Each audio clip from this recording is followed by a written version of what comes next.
Hello students, I am Anurag Rai. In this video I am going to explain a very important topic of English grammar, which is subject and verb agreement. This is video number 3, means subject and verb agreement part 3.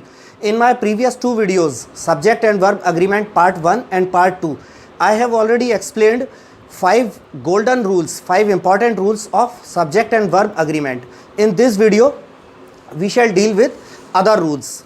Okay, so students, आपको सबसे पहले ये जानना होगा कि subject और verb agreement क्या होता है.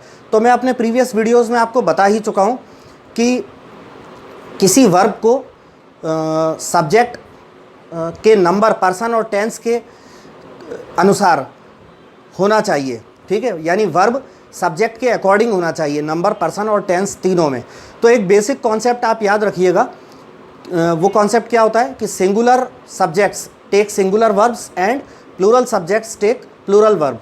मतलब सिंगुलर सब्जेक्ट्स के साथ सिंगुलर वर्ब लगती है और प्लूरल सब्जेक्ट्स के साथ प्लूरल वर्ब लगती है. तो आइए चलते हैं रूल नंबर 6 की ओर.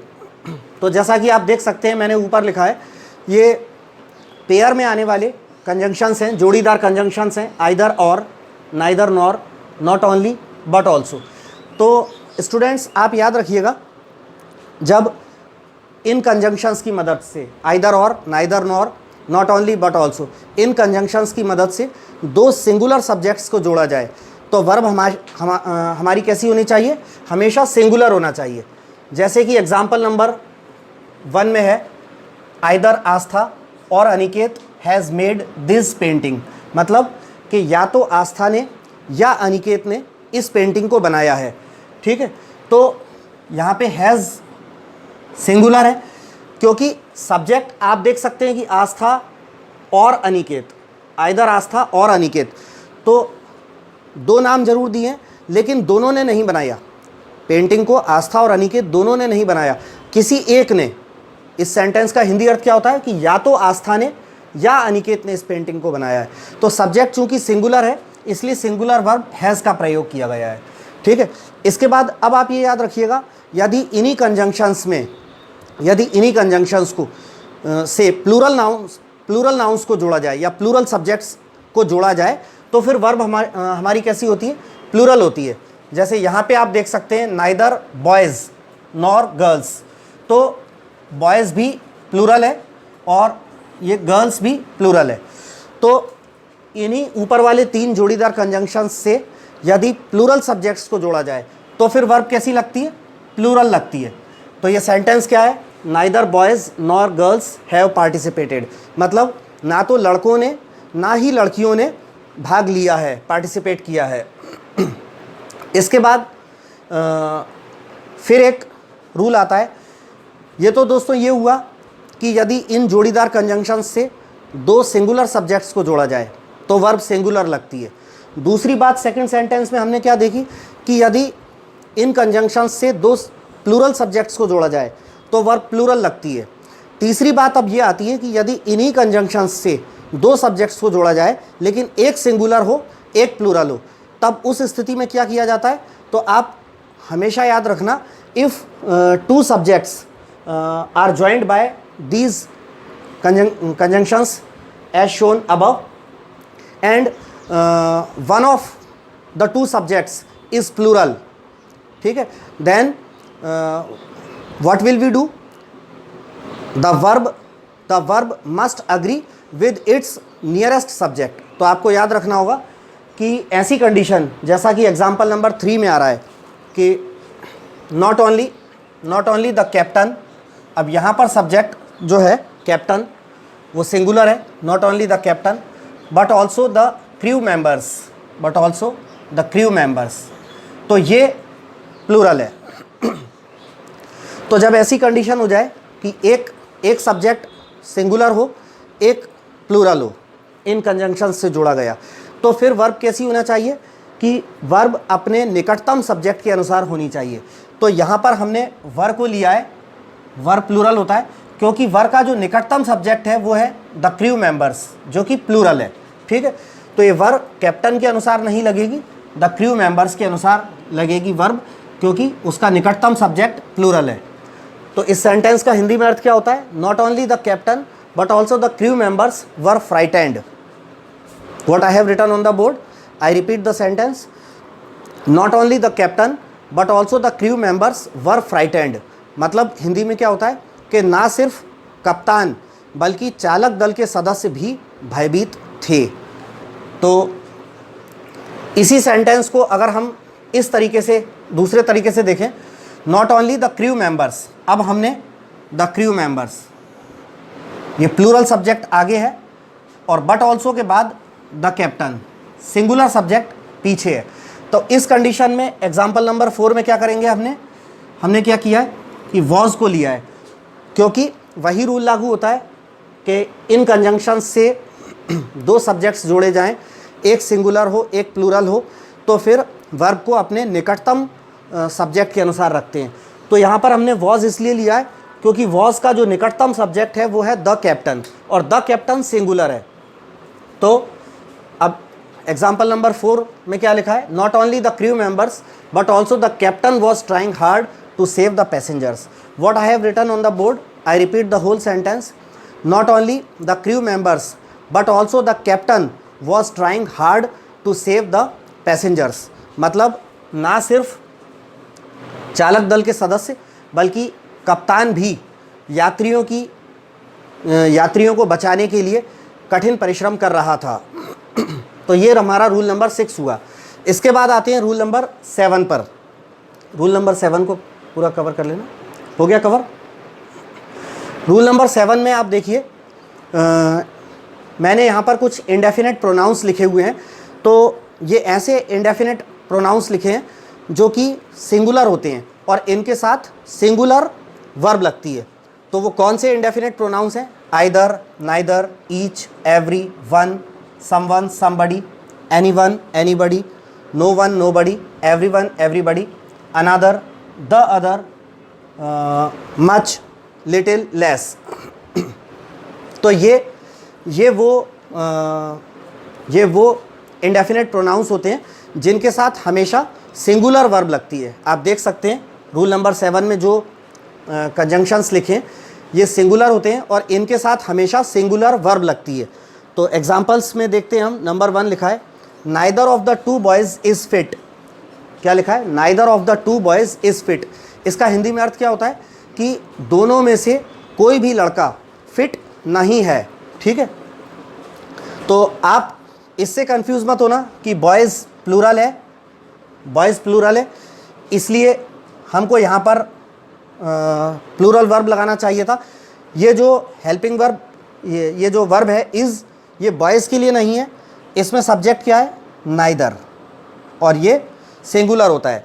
तो नाइदर के लिए ये हमारा वर्ब लगी है. ऑफ द टू बॉयज़ जो है ये प्रीपोजिशनल फ्रेज़ है. सब्जेक्ट हमारा नाइदर है जो कि सिंगुलर है, इस वजह से वर्ब सिंगुलर रखी है. सेकंड सेंटेंस देखें, one of my dear friends is coming today.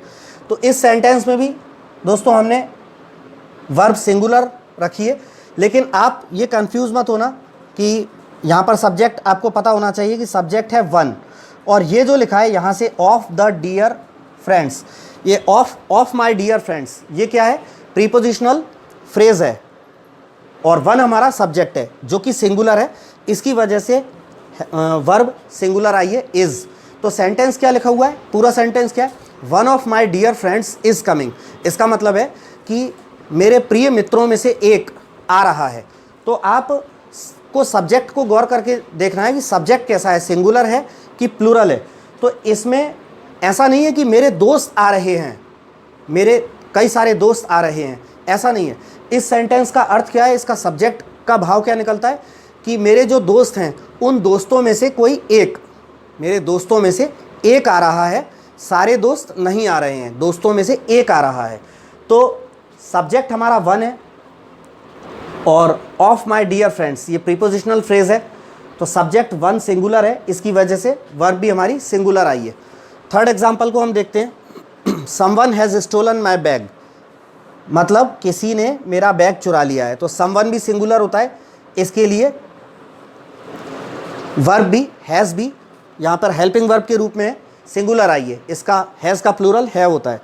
इसके बाद आगे देखते हैं एवरी पर्सन, एवरी, ये एवरी भी हमारा सिंगुलर होता है।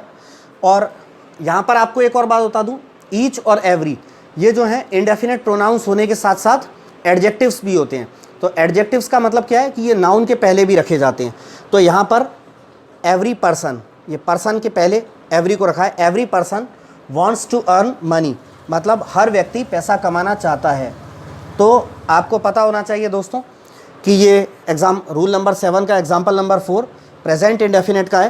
प्रेजेंट इंडेफिनेट में जब सब्जेक्ट सिंगुलर होता है तो वर्ब में एस या ई एस लगता है, ठीक है। इसके बाद एग्जाम्पल नंबर 5 पे आते हैं। इज़ एनीवन कॉलिंग मी, यहाँ पर क्वेश्चन मार्क भी आ जाएगा क्योंकि इंटेरोगेटिव सेंटेंस है। इज़ एनीवन कॉलिंग मी, तो इंटेरोगेटिव सेंटेंस है इसलिए हेल्पिंग वर्ब को बाहर निकाला गया है और एनीवन ये हमारा सब्जेक्ट है, एनीवन सब्जेक्ट है। इसका क्या मतलब होता है, इज़ एनीवन कॉलिंग मी मतलब क्या कोई मुझे बुला रहा है। तो कोई, ये एनीवन सब्जेक्ट है और सिंगुलर है, इसकी वजह से सिंगुलर हेल्पिंग वर्ब को लिया गया है, ठीक। तो इसके बाद हम आते हैं रूल नंबर 8 पर। रूल नंबर 8 में मैंने यहाँ पर कुछ और इंडेफिनेट प्रोनाउंस लिखे हैं। ऐसे इंडेफिनेट प्रोनाउंस लिखे हैं जो हमेशा प्लूरल होते हैं, ठीक है। Both, few, many, others, several. So these are the indefinite pronouns that are always plural and take plural verb, ठीक है। तो ये प्लूरल इंडेफिनेट प्रोनाउंस होते हैं और इनके साथ वर्ब भी प्लूरल लगती है। जैसे कि एग्जांपल नंबर 1 में है अदर्स आर नॉट इंटरेस्टेड। तो आप देखें अदर्स को अंडरलाइन किया है कि ये प्लूरल है, इसके साथ आर प्लूरल लिया गया है। अदर्स आर नॉट इंटरेस्टेड माने अन्य लोग इंटरेस्टेड नहीं हैं। सेकेंड एग्जाम्पल में लिखा है do you know Karna and Arjun both were brothers. तो बोथ ये प्लूरल है और वर इसके साथ प्लूरल वर्ब को लिया गया है, मतलब क्या तुम कर्ण और अर्जुन को जानते हो, दोनों भाई थे। थर्ड एग्जाम्पल है many have lost their lives for India's freedom. I repeat the sentence, many have lost their lives for India's freedom, मतलब बहुतों ने भारत की आज़ादी के लिए अपने प्राणों का बलिदान दिया है। यहाँ पर एक बात आप याद रखिएगा कि मैनी तो प्लूरल होता है, लेकिन यदि मैनी के बाद आर्टिकल आ जाए, मैनी तो फिर क्या होता है, उसके बाद सिंगुलर नाउन लगती है और सिंगुलर वर्ब लगती है, ठीक है। यहाँ पर सब्जेक्ट के बजाय मैं नाउन लिख देता हूँ, सिंगुलर नाउन। तो कभी भी आपको मैनी लिखा मिले तो मैनी के बाद सिंगुलर नाउन लगती है और वर्ब भी सिंगुलर लगती है। जैसे many a man has passed this exam, many a man has passed this exam. तो मैनी के बाद सिंगुलर नाउन और सिंगुलर सब्जेक्ट आती है। इसके बाद आते हैं रूल नंबर 9 पर। रूल नंबर 9 है all, any, more, most, none, सम।